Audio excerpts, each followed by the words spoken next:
আসসালামু আলাইকুম এভরিওয়ান। আজকে মোহাম্মদ এবং তাসনুভাকে নিয়ে যাচ্ছি যশোর ভৈরব পার্কে একটু খেলাধুলা করতে। আসলে তাসনুভা এখন আস্তে আস্তে বড় হচ্ছে, সমস্ত অ্যাক্টিভিটিগুলো বুঝতে শিখে যাচ্ছে।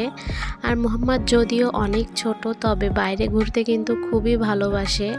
এজন্য দুজনের কথাই চিন্তা করে বাইরে এখন টুকটাক ভালোই যাওয়া হচ্ছে আমাদের।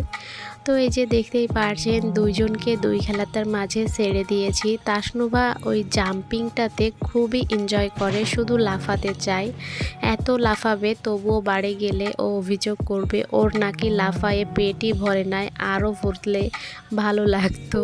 তো আমরা আবার ওর সাথে মজা করি এই বিষয়টা নিয়ে। তো দেখেন যে ওই বলগুলোর সাথে কি পরিমাণ এনজয় করতেছে। সেই সাথে মোহাম্মদ তো আজকে আছেই।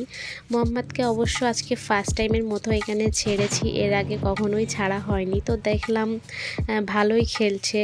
আর ছোট বাচ্চা যারা ছিল তাদের সাথেও বেশ বন্ধুত্ব হয়ে গেছিল, অনেকটা টাইম যেহেতু ছিল। আর এই যে তাসনুভা তো এখন হাঁটতে পারে, দৌড়াতে পারে, তো সে তো আর কারোর বাধা মানছে না। সে তার মতো করেই এটাতে উঠছে, ওইটাতে উঠছে, খেলছে। আসলে ওদের এনজয় দেখে আমরা বাবা মা, আমাদের এই চোখের শান্তি, মনের শান্তি, এই আর কি। ছোট বাচ্চা, ওরা একটু বাইরে যাবে, ঘুরবে, খেলবে, খাবে, এটাই একটু ওদের চাওয়া। এখনও পড়ার জীবন আসেনি, প্রেশারের জীবন আসেনি, তো এখন একটু রিল্যাক্স করুক, এটাই আমি চাই।